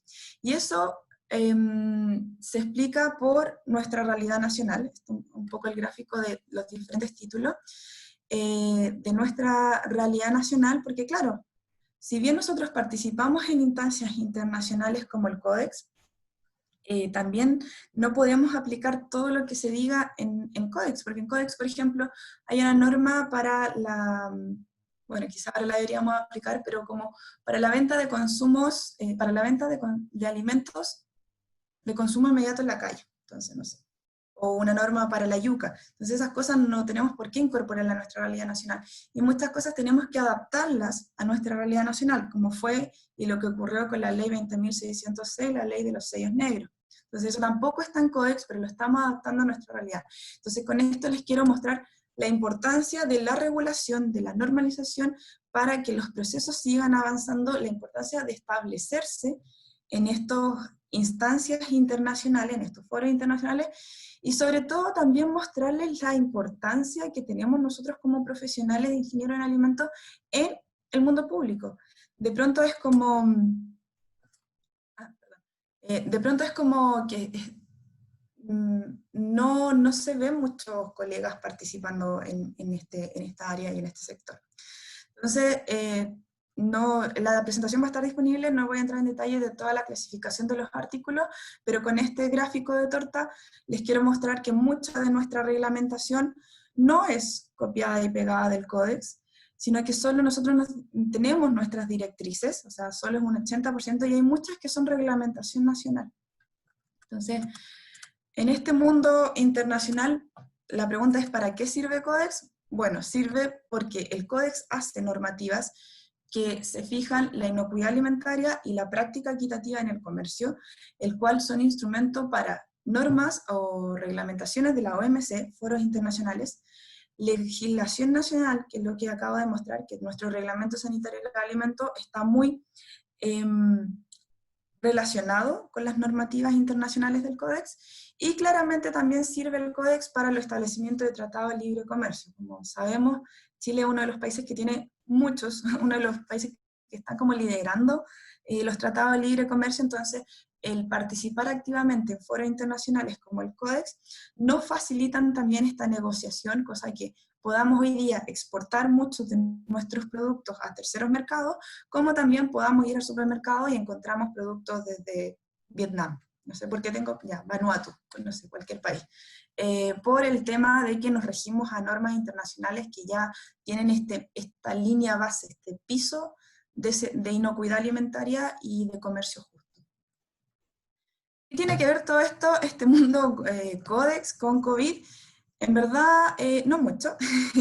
Como bien lo habló Juan en su presentación, y de pronto han visto ustedes en diferente información que circula en medios oficiales, no quiero decir en redes sociales, porque como bien dijo Juan, tenemos que ser conscientes y precavidos también con la información que leemos y con la que compartimos en redes sociales, porque hoy en día en las eras de las comunicaciones tenemos cada vez mayor grado de desinformación. Entonces es un poco ahí que hay que poner el ojo. Bueno, pero ¿qué pasa con Codex y esta pandemia? Bueno, se ha demostrado y hay estudios que dicen que los alimentos no pueden transmitir esta enfermedad, el COVID-19, como bien se habló en el chat, sino que no transmiten una ETA, no van a transmitir una salmonelosis o algo por el estilo. Pero sí pueden ser vectores de esta transmisión del virus, si bien en un menor porcentaje, como el ejemplo de la pregunta que se dijo en el tema de la manzana, sí, pueden ser vectores, pero en un menor porcentaje tenemos que considerar que riesgo cero no existe. Entonces, claro, tenemos que ser precavidos, y por eso es que siempre tenemos que tener claro que las buenas prácticas de higiene tienen que estar siempre presentes en nuestra industria. O sea, no porque quizá en este momento escatimar más y ahondar más o ser más minucioso en nuestras prácticas de higiene, pero no dejarlas de lado. Y en cuanto a términos generales de Codex, Codex igual ha trabajado y trabaja constantemente en la actualización de textos que ya tiene elaborado o en elaborar textos nuevos para afrontar los desafíos que se nos presentan. Y en cuanto a Codex, Codex tiene la norma de principios generales del Códex de la Higiene de los Alimentos, que es la general del Comité de Higiene, general, que habla sobre higiene, está actualizando su anexo de HACCP, entonces ahí vamos trabajando en eso. Puse un par de ejemplos, no las puse todo. También está el Código de Prácticas de Higiene de la Carne, también tenemos directrices de la higiene de alimentos para el control de virus en alimentos. Entonces, lo que quiero decir es que no hay un específico para SARS-CoV-2, porque es un virus bastante nuevo. De hecho, los estudios que hay, solo he leído pocos estudios que hay del virus propiamente tal, estudios como de permanencia de superficie, porque mucha información se hace y se extrapola de otros SARS-CoV, o sea, de la misma familia, pero no específicamente de este mismo virus del SARS-CoV-2. Por eso es como que se hace como referencia o se tiende a pensar que la tendencia sería una predeterminada. Entonces, como les digo, Codex específicamente no está haciendo normativa para este virus, pero sí no hay que dejar de lado las buenas prácticas de higiene y más que nada las 5 claves de la inocuidad alimentaria que son aplicables tanto a nuestra industria como también a nuestra fabricación, como elaboración y manipulación doméstica de nuestros alimentos. Entonces, en ese sentido, mantener, reforzar y no descuidarnos en estas claves de la inocuidad alimentaria. En términos de información, como bien les dije, y bueno, también comentó Juan, tenemos que tomar fuentes oficiales de información, y es por eso que les comento que existe un protocolo de limpieza y desinfección de ambientes elaborado por el Ministerio de Salud, bueno, y también a través de la página del gobierno de Chile, existe información oficial de lo que está pasando con el coronavirus.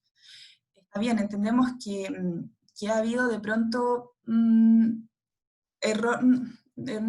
como mala información, y de hecho lo hemos podido ver nosotros de un día para otro, errores comunicacionales, pero bueno, también hay que entender también que este virus es bastante nuevo, incluso la OMS a nivel internacional ha tenido algunos errores comunicacionales, entonces, pero mi mensaje más que nada, que vayan a las fuentes oficiales, como es el Ministerio de Salud, como es el Gobierno de Chile, y nosotros, mi trabajo en la Chipia, propiamente tal, también hemos elaborado diferentes manuales de buenas prácticas, manuales de manipulación en la industria de alimentos, hemos elaborado manuales, ahí si se meten a la página de Chipia, es más o menos así, aquí dice Chipia ante la emergencia sanitaria, si bien no va relacionado con la inocuidad alimentaria, nosotros como agencia también nos ponemos al tema sanitario del momento, que es esta COVID-19, y elaboramos diferentes instructivos, manuales, los invito a que los puedan ver, de pronto, no sé,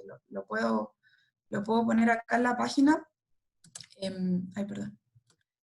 Que es esta. Entonces tenemos diferentes consejos, tanto de medidas de higiene, procedimiento de lavado de manos, tenemos recomendaciones súper sencillas para diferentes actores, como desde una dueña de casa hasta lo que pudiera pasar, no sé, frente a los manipuladores de alimentos. Entonces, es que yo los invito a que accedan a la página, vean esta información, es gratuita, difusión para todos. También tenemos una AppTipia, una aplicación, la pueden buscar, es AppTipia, y ahí también está toda la información que les estoy comentando. Quiero recalcar eso, que no hay directa relación pero con inocuidad alimentaria con el SARS-CoV-2, pero no por ello tenemos que estar alejados de lo que está pasando y de la preocupación nacional, que es lo que nos preocupa y ocupa en este momento. Así que nada, les agradezco mucho bueno, supongo que todos están escuchando su participación también en este seminario. Les dejo mi correo de contacto y creo que procederemos, no sé, a leer preguntas. Sí, Cassandra, muchas gracias. Gonzalo va a seguir. Sí, Perfecto, gracias, Cassandra. Te agradecemos mucho tu presentación. Vamos a ir con algunas preguntas que nos están haciendo. Y una pregunta señala si algún país no está dentro del Codex y Chile puede recibir una importación desde este país que no se encuentra asociado. Sí, pero bueno, yo puse está como dice, no sé, 99% de los países, porque los países que no están en Codex son países que no tienen en su Producto Interno Bruto el fuerte alimentario. Por ejemplo, no es que exporta o importa alimentos, sino que viven más del turismo. Por ejemplo, en la región podría ser estas pequeñas islitas que son como, no sé, Montserrat, que es una pequeña islita en el Caribe, que claro, no fabrica alimentos para exportación, entonces por eso no le es interesante tampoco estar en este mundo Codex. Y sí, Chile puede recibir alimentos de países que no estén en Codex, siempre y cuando, claro, para exportar alimentos a Chile, primero que todo debe cumplir con lo que dice nuestro reglamento sanitario del alimento. Entonces ahí nos vamos y vemos que nuestro reglamento sí tiene mucha relación con Codex. Y si algo no está en nuestro reglamento y no está en Codex, se debe demostrar por evaluaciones de riesgo, por estudios científicos a través de las evaluaciones de riesgo. Perfecto. Otra pregunta que nos hacen es la relación del Mercosur con el Codex. Me imagino Bueno, para lo que es el tránsito del mercado. El Mercosur, es que no sé, en el Codex no participan, como solo existe una organización miembro, que es la Unión Europea, que existe como conglomerado propiamente tal. No, aparte de eso, no existe otra organización como conglomerado, como podría ser quizá la Comunidad Andina o el Mercosur. No es válido, sino que los países participan como países propios. O sea, a pesar de que nosotros estamos en esta región de América Latina y el Caribe, los 33 países que participan como Brasil, como Uruguay, como Guyana, como Chile, como San Kitts and Nevis, como Nicaragua. Participan como de manera autónoma. ¿Y por qué es esto? Porque, bueno, de pronto pasa que podría pasar si participamos de manera regional, es que es muy distinta la realidad de Chile como la realidad de México, que también es parte de la región. Entonces, si participamos como en un conglomerado, o como pudiera ser Mercosur, puede que tengan diferencia. Entonces, lo que se rescata de Codex es la autonomía de los comentarios y de la posición nacional. No por eso, si México piensa distinto a Chile, no por eso nos vamos a enemistar y nos vamos a separar de la región, no, simplemente todas se respetan y se trabajan de manera autónoma. Sí, estoy hablando, o sea, estoy viendo los comentarios, y sí, Denis Romo, bueno, el último que sí está hablando del estudio que le comenté, que es como el único que yo he encontrado sobre el SARS-CoV-2, que es del England Journal of Medicine. En ese habla también de los tiempos de permanencia de este virus en las diferentes superficies. Entonces también se habla de los tiempos, que es información que nosotros tenemos en la página de Chipia que les comenté. Otra pregunta, Cassandra, es ¿cómo es posible participar en las modificaciones del RCA?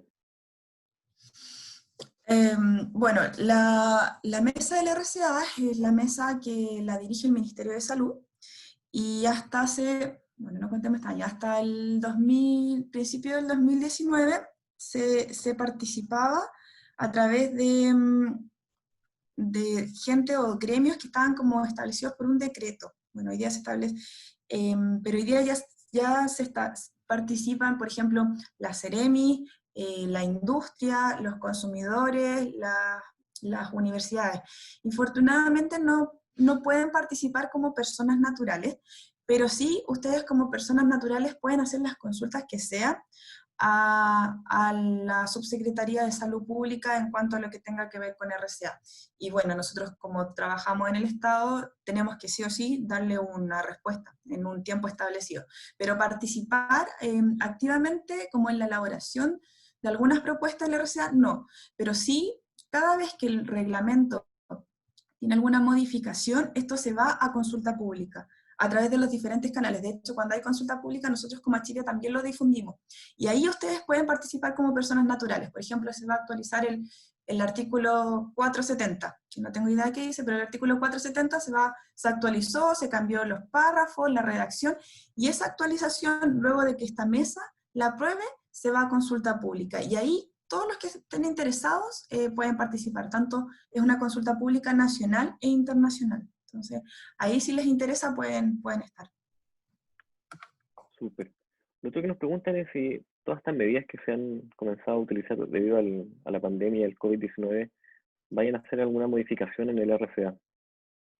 Yo personal, esta es una opinión así muy Cassandra Pacheco, no es como de nada. Personalmente yo creo que no. Porque como les dije, yo creo que el foco, y no perder el foco, es tener las buenas prácticas de higiene. Entonces, como no hemos todavía, hasta el momento, y con la información que tenemos, no se está transmitiendo por los alimentos, no creo que vaya a existir una modificación específica al reglamento para este SARS-CoV-2. Perfecto.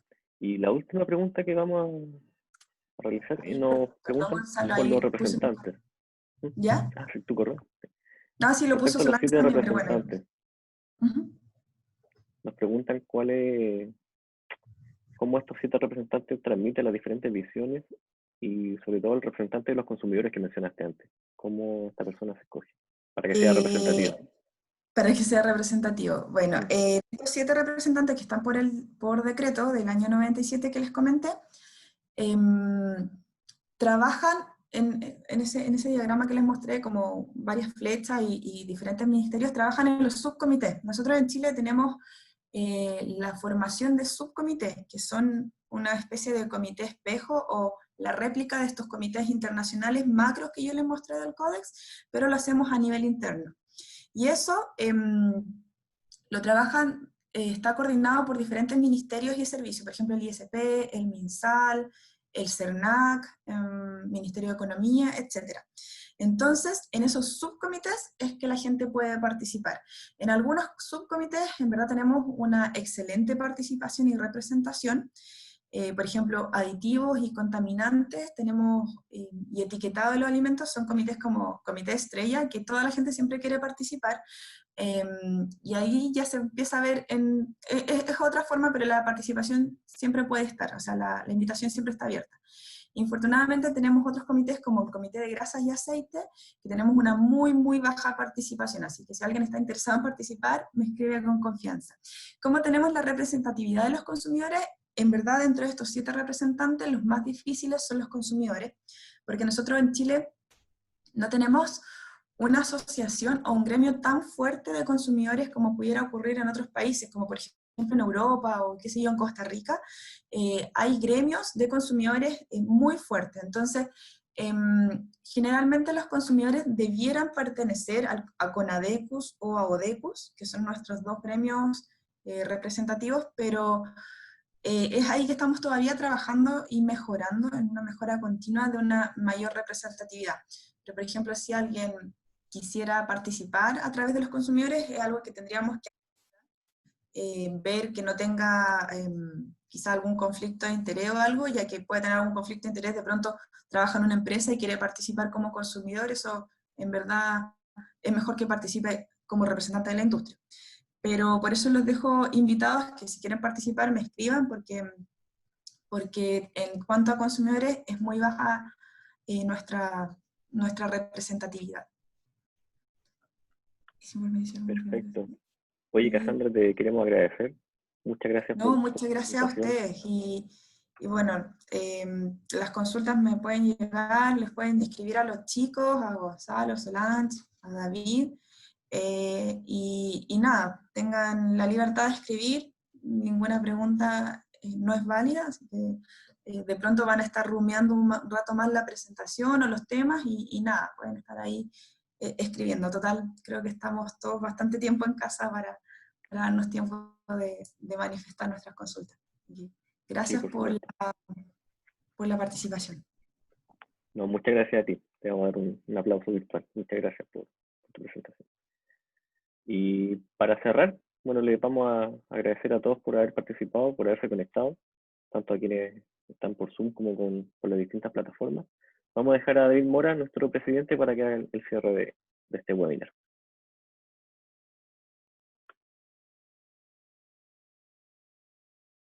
Tu micrófono, David. Sí, a ver. Gracias, Gonzalo. Bueno, en primer lugar, agradecer a los dos expositores, a Juan Aguirre, que es ingeniero de alimentos, a Cassandra, que también es ingeniero de industria alimentaria. Muy bonita la exposición, muy interesante ambas. Agradecer al equipo que logró este primer webinar del CIACH. Y bueno, agradecerle a todos ustedes su presencia, a los colegas que están conectados de Latinoamérica, de distintos países. Hay muchos que están de distintos países conectados. Agradecer sus preguntas y hacerle un llamado a cuidarnos y a ser solidarios si tenemos alguna oportunidad laboral para un colega, compartirla. Es importante, hay muchos colegas que necesitan un apoyo, una mano, y bueno, apoyémonos entre todos. Los invito cordialmente a seguir las redes sociales del colegio, de ciach.cl, que es nuestra página web, el WhatsApp, Facebook, Instagram y todas las demás redes que tenemos disponibles para ustedes. Cualquier cosa, nos escriben a contacto@ciach.cl. Muchas gracias a todos por su presencia. Que estén muy bien.